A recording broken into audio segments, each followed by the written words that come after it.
अस्सलामुअलैकुम वरहमतुल्लाहि वबरकातुह। मोहतरम सामीन, उम्मीद है कि आप हज़रात खैर आफ़ियत से होंगे। अल्लाह ताला आप सभी को सही सलामत रखे, ईमान की हालत में रखे। और जो लोग भी बीमार हैं दुआओं के लिए कहते हैं, अल्लाह ताला सभी की जायज़ तमन्नाओं को पूरा फरमाए, बीमारों को शिफा अता फरमाए। और जो लोग भी हज 2024 में जा रहे हैं, अल्लाह ताला सभी का सिलेक्शन कराएँ, आमीन कह दीजिए। दोस्तों, आप हज़रात के सवालों का जवाब देने से पहले कुछ ज़रूरी बातें मैं आप हज़रात को बताना चाहता हूँ। कुछ लोग ऐसे हैं जो अपने बच्चों को साथ में हज में ले जाते हैं। कुछ बच्चे तो ऐसे होते हैं जिनकी उम्र 12 साल, 13 साल, 14 साल, 15 साल है। और कुछ बच्चे ऐसे भी हैं जिनकी उम्र जो है 2 साल से भी कम है। तो ऐसी हालत में क्या किराया पूरा लगेगा और कितने बच्चे का जो है कम लगेगा और कितनी उम्र के बच्चे को हम ले जा सकते हैं। तो दोस्तों, ले जाने के लिए तो हम 2 साल से कम उम्र के बच्चे को भी ले जा सकते हैं, लेकिन 2 साल से कम उम्र का बच्चा जब हज की फ़्लाइट का टिकट होगा इधर से और उधर से रिटर्न जो टिकट होगा, उधर से रिटर्न टिकट तक भी वो 2 साल का ना हो, उसकी उम्र उधर से रिटर्न जब हम आए जब भी 2 साल की उम्र ना हो, जब भी वो 2 साल से कम का ही हो, तो उसका जो किराया है वो उसका जो खर्च है वो 10% लगेगा। लेकिन अगर वो उधर से रिटर्न आने से पहले भी 2 साल से एक दिन भी अगर ऊपर हो जाता है कागज़ी एतबार से, तो फिर उसका किराया पूरा लगेगा। यानी जितना बड़े आदमी का खर्च होगा इतना ही खर्च उस बच्चे का आएगा जिसकी उम्र 2 साल से एक दिन भी ऊपर हो गई। तो कुछ लोगों के जहन में ये था कि भाई बड़ा तो जो है 18 साल से बाद में माना जाता है, यानी बालिग। लेकिन हज कमेटी का जो रूल है वो यही है जो मैंने आप हजरात को बताया है। कुछ लोग जो है वैक्सीन को लेकर परेशान है बच्चों की, कि बच्चों का क्या करें। भाई 12 साल से पहले के बच्चे का तो वैक्सीन की ज़रूरत नहीं है, लेकिन अगर 12 साल से एक दिन भी ऊपर किसी की उम्र है तो उसके लिए वैक्सीन सर्टिफिकेट ज़रूरी है। तो इस बात का ख़ास ख्याल रखें।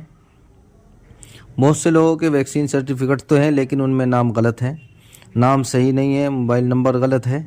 तो जो हेल्पलाइन नंबर दिया है इस पे आप कांटेक्ट करके वो भी सही करा सकते हैं, और जिनके पास नहीं है वो भी कांटेक्ट कर सकते हैं। दोस्तों, कुछ ज़रूरी बातें और मुझे बतानी थी, वो इंशाल्लाह कल की वीडियो में बताऊंगा। सवाल जो है काफ़ी ज़्यादा हो रहे हैं और कल मैं वीडियो नहीं डाल सका, इसलिए कल की वीडियो में इंशाल्लाह कुछ और बातें बताऊंगा। आज मैं आप हज़रात के सवालों का जवाब दे रहा हूं। एक भाई ने कहा है कि कवर नंबर तो आ गया है लेकिन नाम दूसरे का आ रहा है। यानी नाम दूसरे का मतलब गलत आ रहा है या किसी और का आ रहा है, क्या आ रहा है? अगर गलत आ रहा है तो आप जो है हज कमेटी से एक बार कांटेक्ट करें। हज कमेटी ऑफ इंडिया गूगल पर लिखेंगे तो गूगल की वेबसाइट आएगी, उसके ऊपर क्लिक करेंगे तो सबसे ऊपर जो है हज कमेटी के जो है फ़ोन नंबर आएंगे। उनके ऊपर कांटेक्ट करके उन्हें ये परेशानी बताए, प्रॉब्लम बताए, उसका हल वो बताएंगे। नहीं तो फिर आपको जो है उसे फॉर्म को डिलीट कर देना चाहिए। अपनी आईडी लॉगिन करके सबसे नीचे आप जाएंगे तो ग्रुप डिलीट का ऑप्शन है, उसे डिलीट करेंगे और दोबारा से आपको फार्म भरना होगा। ये जब तक फार्म भरे जा रहे हैं जब तक ही आप डिलीट कर सकते हैं, उसके बाद नहीं कर पाएंगे। और एडिट का जो ऑप्शन होता है वो कवर नंबर आने से पहले होता है, कवर नंबर आते ही एडिट का ऑप्शन भी ख़त्म हो जाता है।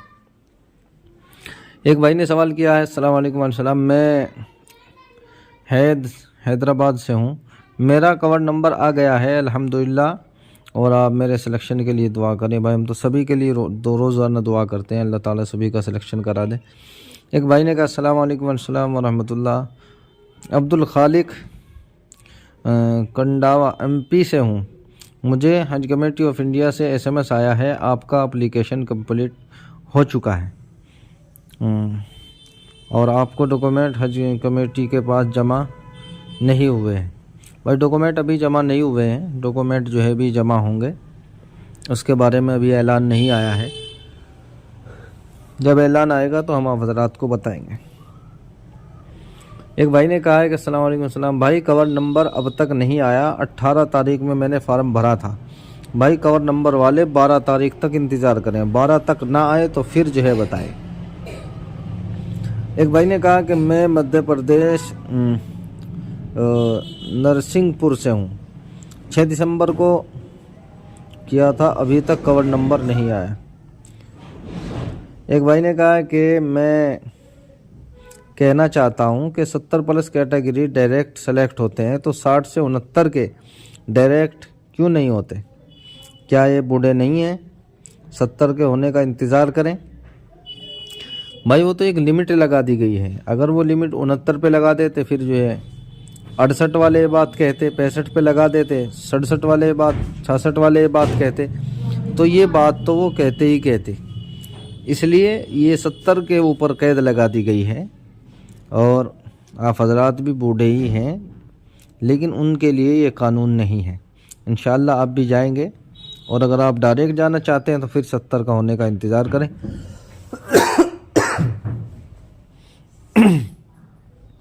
इसी तरीके से एक भाई ने कहा है कि हमारा कवर नंबर आ चुका है, अल्हम्दुलिल्लाह।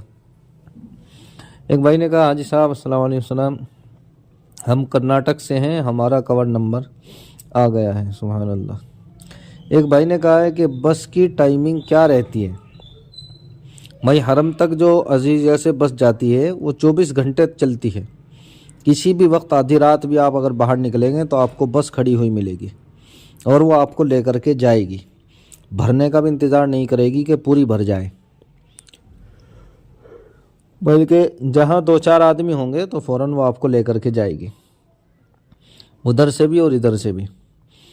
एक भाई ने कहा है कि अल्हम्दुलिल्लाह मैं नवाब खान MP बुढ़ार से हूँ, मेरा कवर नंबर आ गया है। इसी तरीके से एक भाई ने कहा है कि अस्सलाम वालेकुम अस्सलाम हाजी साहब, मैं बहुत परेशान हूँ कि कवर नंबर आया ना, हज कमेटी का फ़ोन आया और ना करेक्शन, मैं क्या करूँ? भाई आप जो है सब्र करें, आपका कवर नंबर ज़रूर आएगा। अगर आपका फार्म गलत है तो आपको हज कमेटी का फ़ोन आएगा। आपने फ़ोन नंबर तो दे रखा होगा, आप परेशान ना हो बिल्कुल भी, इंशाल्लाह सब्र रखें, ज़रूर कवर नंबर आएगा। 12 तारीख तक इंतज़ार करें। एक भाई ने कहा कि तेलंगाना का भी कवर नंबर आना शुरू हो गए हैं। जी हाँ। इसी तरीके से एक भाई ने कहा कि मुफ्ती साहब मेरा सवाल है कि क्या वीज़ा लगने से पहले किस्त भरी जाती है, और वीज़ा लगते टाइम कोरोना वैक्सीन का कौन सा सर्टिफिकेट लगवाना? हमारे पास इंटरनेशनल वाला सर्टिफिकेट नहीं है, हमारे पास जनरल सर्टिफिकेट है। भाई जो सर्टिफिकेट आपका यहाँ बना था, आपने वैक्सीन लगवाई थी, वही काम करेगा। बेहतर यह है कि आप उसमें जो है पासपोर्ट को लिंक कर ले तो ज़्यादा बेहतर रहेगा, वो इंटरनेशनल हो जाएगा। और ये जो आपने उसकी बात की है पेमेंट की, पेमेंट तो पहले ही जमा होता है, वीज़ा तो सबसे बाद में जाके लगता है, जब आपका पेमेंट मुकम्मल हो जाएगा। अगर आपने एक किस्त भी छोड़ दी, आखिर वाली भी ना भरी, तो आपका वीज़ा नहीं लगेगा। जब तक पूरी रकम आप हज कमेटी को नहीं देंगे, आपका वीज़ा नहीं लगेगा। इसी तरीके से एक भाई ने कहा कि क्या हज की तारीख और बढ़ेगी? हज के फार्म भरने की भाई तारीख बढ़नी मुश्किल है, बहुत मुश्किल है कि और तारीख बढ़े, बिल्कुल उम्मीद नहीं है। एक भाई ने कहा है कि एक इंसान का एक फार्म गिना जाता है या फिर ग्रुप गिने जाते हैं? भाई ग्रुप नहीं, एक ग्रुप में कितने आदमी हैं? 5 है तो 5 ही गिने जाएंगे। इस गिनती के हिसाब से जितने आदमी हज कमेटी को ले जाने हैं उतने ही जाएंगे, ग्रुप के हिसाब से नहीं बल्कि गिनती के हिसाब से जाएंगे। एक भाई ने कहा कि कवर नंबर आने के बाद फार्म डिलीट ऑप्शन नहीं मिल रहा है। भाई कवर नंबर आने के बाद में डिलीट का ऑप्शन तो रहता है, लेकिन एडिट का ऑप्शन ख़त्म हो जाता है। बैग नंबर गलत है तो भाई उसे डिलीट करके दोबारा से आप जो है फार्म भरें। एक भाई ने कहा कि सिलेक्शन के बाद पेमेंट भरना रहेगा, हम 2 मेंबर हैं तो पहली किस्त अलग अलग जमा करेंगे? नहीं, आपका जो कवर हेड है वो दोनों आदमियों की जो है किस्त जमा करेगा। जो 81,500 रुपये होगी वो किस्त जो है आप हजरात को जमा करनी है। जो भी कवर हेड होगा वो एक बार में ही जमा कर देगा, अलग अलग जमा करने की ज़रूरत नहीं है, सारी किस्तें एक साथ ही जमा होगी और हज कमेटी उन्हें खुद ही अलग अलग कर देगी। आपको जो कवर नंबर मिला है जब उसमें आप चेक करेंगे तो अलग अलग दिखाई देगी जितने भी आदमी हैं कि इसने इतने पैसे जमा कर दिए हैं। एक भाई ने कहा कि जनाब मेरा कवर नंबर आ गया है, पेपर वर्क और पेमेंट का सिलसिला कब से शुरू होगा? भाई ये सिलसिला जो है अभी 15 जनवरी के बाद में पेपर का शुरू होगा, सिलेक्शन हो जाएगा तो फिर जो है पेमेंट का सिलसिला शुरू होगा। पेमेंट का सिलसिला शुरू होने की उम्मीद है कि फरवरी के शुरू में ही आपकी पहली किस्त जमा होगी। एक भाई ने पूछा कि बस सस्ती रहेगी या मेट्रो? भाई बस सस्ती रहेगी। एक भाई ने कहा कि हाजी साहब दुआ करें कि हमारा हज का सफ़र आसान कर दे। भाई सभी के लिए दुआ है कि अल्लाह तबारक व तआला सभी का सिलेक्शन करा दे। जो लोग भी जिन लोगों ने सलाम किया है सब की तरफ से वालेकुम अस्सलाम व रहमतुल्लाहि व बरकातुहू। और जिन्होंने भी दुआ के लिए कहा है अल्लाह ताला सभी की जायज़ तमन्नाओं को पूरा फरमाए। और जो भी आप हज़रात के सवाल है आप हज़रात कमेंट में पूछ सकते हैं। और जो हमारा ग्रुप है आज 2024 के सवाल, उसमें भी आप जो है सवाल पूछ सकते हैं। मैंने जो है डिस्क्रिप्शन में लिंक दे दिया है, हमारा व्हाट्सअप चैनल है उसका भी लिंक दे दिया है और व्हाट्सअप ग्रुप है उसका भी लिंक दे दिया है। इंस्टाग्राम, फेसबुक आईडी सबका लिंक मैंने डिस्क्रिप्शन में दे रखा है, जो फॉलो करना चाहे वो कर सकते हैं। अस्सलामु अलैकुम व रहमतुल्लाहि व बरकातुहू।